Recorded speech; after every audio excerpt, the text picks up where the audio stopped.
जाओ, पूरे मेवाड़ पर कब्जा कर लो और इस बार खाली हाथ मत लौटना। अमर सिंह को संभलने का मौका मत देना। मुझे किसी भी कीमत पर पूरा मेवाड़ चाहिए।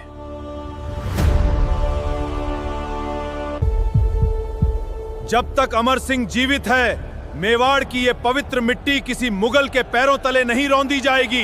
इतिहास में कुछ युद्ध मातृभूमि के लिए लड़े गए तो कुछ अपनी आन बान शान के लिए, लेकिन मेवाड़ में एक ऐसा युद्ध हुआ जहां योद्धा जीतने के लिए नहीं बल्कि सबसे पहले मरने के लिए लड़ रहे थे। राजपूतों की दो सबसे खतरनाक टुकड़ियां चुंडावत और सक्तावत दोनों हराबल का अधिकार मांग रहे थे, यानी युद्ध में सबसे आगे चलने का हक, जहां लौट कर आने की उम्मीद बिल्कुल नहीं थी। फिर आया वो पल जब एक राजपूत ने किले के दरवाजों को तोड़ने के लिए अपने सीने को लोहे की कीलों के आगे अड़ा दिया और दूसरा योद्धा सिर्फ शर्त जीतने के लिए अपना कटा हुआ सिर किले के अंदर फिकवा देता है। सोचिए कैसा होगा वो युद्ध जहां जीत का फैसला तलवारों से नहीं कटे हुए सिरों से हुआ था। आज मैं आपको सुनाने जा रहा हूं मेवाड़ के उन दो वीरों की कहानी, जिसे सुनकर आपके रोंगटे खड़े हो जाएंगे और अंत तक आप यह तय नहीं कर पाएंगे कि असली जीत आखिर किसकी हुई थी। इतिहास के कुछ पन्ने स्याही से नहीं बल्कि योद्धाओं के खून से लिखे जाते हैं। 19 जनवरी 1597 मेवाड़ के लिए एक ऐसा दिन जिसकी तपिश से दिल्ली का तख्त भी पिघलने लगा। सभी को लगा कि मेवाड़ का सूरज अस्त हो चुका है, महाराणा प्रताप नहीं रहे। लेकिन क्या शेर के जाने से जंगल खाली हो जाता है? क्योंकि शेर अपनी दहाड़ अपने बारिश अपने बच्चे के रूप में छोड़ गया था। आज की कहानी उसी बारिश की है जिसके सिर पर पिता की चिता की राख ठंडी होने से पहले ही कांटों का ताज रख दिया गया। चावड़ के महलों में पसरा हुआ सन्नाटा किसी तूफान से ज्यादा भयानक था। मेवाड़ की हवाओं में एक अजीब सी नमी थी, जैसे अरावली की पहाड़ियां भी अपने रक्षक के जाने का शोक मना रही हों। लेकिन इस शोक के बीच एक युवा योद्धा के कंधों पर पूरे हिंदुस्तान की उम्मीदों का बोझ आ पड़ा था। अमर सिंह, जरा उस पल की कल्पना कीजिए। पिता का सब अभी आंखों से ओझल भी नहीं हुआ था कि मेवाड़ के सरदारों ने अमर सिंह को घेर लिया। राज तिलक की तैयारी होने लगी। यह कोई साधारण राज्याभिषेक नहीं था। न ढोल, न नगाड़े, न फूलों की वर्षा और न ही कोई जश्न। वहां सिर्फ गंभीर चेहरे थे और सभी के मन में एक अनकहा सवाल, क्या अमर सिंह महाराणा प्रताप की जगह ले पाएंगे?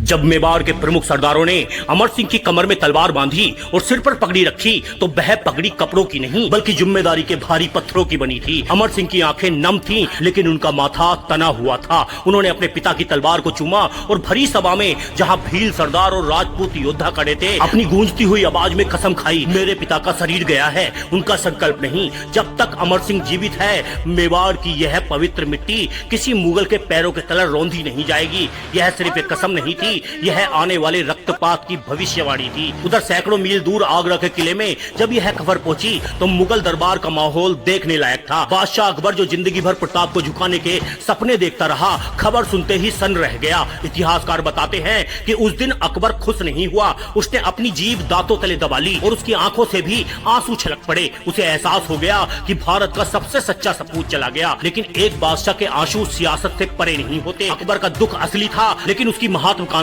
उससे भी बड़ी थी। उसे लगा कि प्रताप के जाने के बाद मेवाड़ अनाथ हो जाएगा। उसे लगा कि अमर सिंह अभी बच्चा है, शोक में डूबा है और यही सही मौका है मेवाड़ की गर्दन मरोड़ देने का। उसने तुरंत अपने बेटे शहजादा सलीम, जो बाद में जहांगीर बना, और अपने सबसे भरोसेमंद सेनापति राजा मान सिंह को अकबर का आदेश स्पष्ट था, जाओ पूरे मेवाड़ पर कब्जा करो और इस बार खाली हाथ मत लौटना। अमर सिंह को संभलने का मौका बिल्कुल मत देना। मुझे किसी भी कीमत पर पूरा मेवाड़ चाहिए।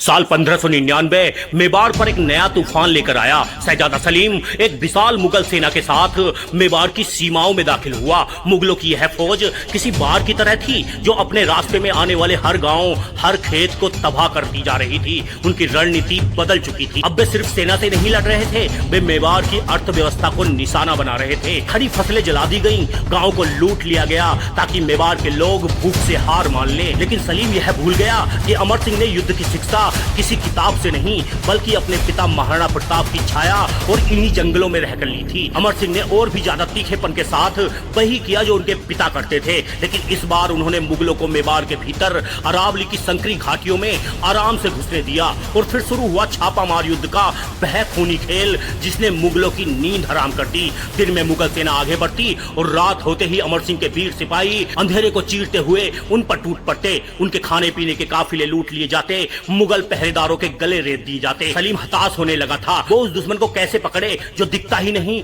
इसी भीषण संघर्ष के बीच मेवाड़ के इतिहास का एक ऐसा पन्ना लिखा गया जो आज भी शौर्य की पराकाष्ठा माना जाता है। यह घटना यह बताने के लिए काफी है कि अमर सिंह के नेतृत्व में मेवाड़ के योद्धा किस मिट्टी के बने थे। हालांकि ओंटाला का किला मुगलों के कब्जे में था और रणनीति रूप से बेहद अहम था। महाराणा अमर सिंह ने आदेश किया कि किला हर हाल में वापस चाहिए। आदेश मिलते ही मेवाड़ की सेना में एक अजीब सा विवाद खड़ा हो गया। विवाद यह नहीं था कौन पीछे रहेगा, विवाद यह था कि मौत को गले लगाने के लिए सबसे पहले कौन जाएगा। मेवाड़ की सेना में दो प्रमुख गुट थे, चुंडावत और सक्तावत। दोनों ही अपनी वीरता के लिए प्रसिद्ध थे और दोनों ही हरावल सेना की सबसे आगे टुकड़ी में रहने का अधिकार मांग रहे थे।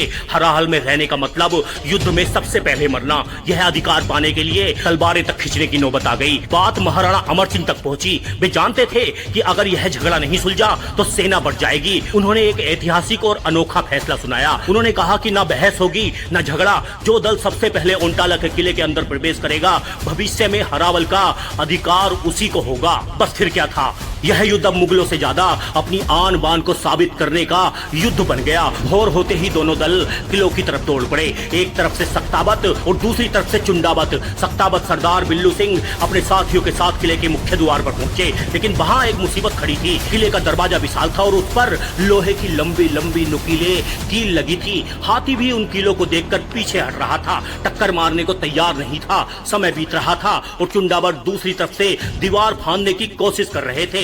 तब बबलू सखावत ने जो किया वह पागलपन की हद थी, लेकिन वही राजपूती जुनून भी था। वो सूरवीर उन नुकीली कीलों के सामने जाकर सीना तानकर खड़ा हो गया। उसने महाबत की ओर देखा और चिल्लाया, महाबत, हाथी को मेरे सीने पर टक्कर मारने का आदेश दो। कीले मेरे शरीर में घुसेंगी, हाथी को बिल्कुल भी चोट नहीं लगेगी। महाबत की रूह कांप गई। उसने मना किया, तभी बबलू की आंखों में खून उतर आया। उसने तलवार निकाल ली और कहा कि अगर तूने आदेश नहीं माना तो तेरा सिर धड़ से अलग कर दूंगा। मजबूर होकर महाबत ने अंकुश लगाया, हाथी चिंघाड़ा और पूरी ताकत से बबलू सखावत के सीने पर टक्कर मारी। लोहे की कीलें बबलू की छाती को चीरते हुए निकल गई। उनकी हड्डियों के टूटने की आवाज आई, लेकिन दरवाजा टूट गया। बबलू सखावत का शरीर मांस के लोथड़े में बदल गया, लेकिन उन्होंने अपने वादे के मुताबिक रास्ता खोल दिया। सक्तावत हर हर महादेव के नारों के साथ अंदर घुसे। दूसरी तरफ चुंडावत सरदार जैन सिंह किले की दीवार पर सीढ़ी लगाकर चढ़ने की कोशिश कर रहे थे। तभी उन्होंने सक्तावत की जयकार और दरवाजा टूटने की आवाज सुनी। उन्हें लगा कि वे शर्त हार रहे हैं, सक्तावत अंदर घुसने वाले हैं। जैन सिंह ने एक पल सोचा और एक ऐसा फैसला लिया जिसे सुनकर आपका दिल बैठ जाएगा। उन्होंने अपने साथी से कहा कि मेरा सिर काट दो और उस किले की दीवार के अंदर फेंक दो। मैं शरीर से नहीं तो क्या, अपने सिर से तो किले में प्रवेश हो ही जाऊंगा। साथी के हाथ कांपने लगे, लेकिन जैन सिंह ने खुद अपनी तलवार उसकी गर्दन पर रख दी। अंततः एक झटके में सिर धड़ से अलग हो गया और उसे हवा में उछाल दिया गया। अब सक्तावत दरवाजा तोड़कर धूल और खून से सने हुए अंदर पहुंचे तो उनके पैरों तले जमीन खिसक गई। उन्होंने देखा कि जैन सिंह चुंडावत का कटा हुआ सर पहले से ही किले के आंगन में पड़ा था। जीत चुंडावतों की हुई, लेकिन इस दिन हार किसी की भी नहीं हुई थी। मुगलों ने जब यह मंजर देखा तब उन्होंने सुना कि यह लोग जीतने के लिए अपना सिर तक काट लेते हैं, तो उनके हौसले वहीं दम तोड़ गए। ओंटाला की वह रात मुगलों के लिए कयामत की रात बन गई। किले पर फिर से भगवा ध्वज लहराया। ओंटाला की जीत और अमर सिंह की अटूट राजनीति ने शहजादा सलीम के इरादों की कमर तोड़ दी। सलीम को एक बार फिर खाली हाथ अपमानित होकर लौटना पड़ा। अकबर का सपना एक बार फिर चकनाचूर हो गया। जो लोग कानाफूसी करते थे कि प्रताप के बाद मेवाड़ बिखर जाएगा, अमर सिंह ने अपनी तलवार की धार से उन सभी के मुंह बंद कर दिए थे। उन्होंने साबित कर दिया था कि वे सिर्फ एक बेटे नहीं बल्कि एक योग्य शासक हैं। लेकिन अमर सिंह का संघर्ष सिर्फ युद्ध के मैदान तक सीमित नहीं था। एक राजा के रूप में उन्हें अपने लोगों का पेट भी भरना था। सालों से चले आ रहे युद्धों ने मेवाड़ के खजाने खाली कर दिए थे, खेत उजड़ चुके थे। अमर सिंह ने बहुत ही सूझबूझ और धैर्य से प्रशासन संभाला। उन्होंने सरदारों को एकजुट रखा, जो कि ओंटाला जैसी घटनाओं के बाद मुश्किल था। उन्होंने कम संसाधनों साधनों में भी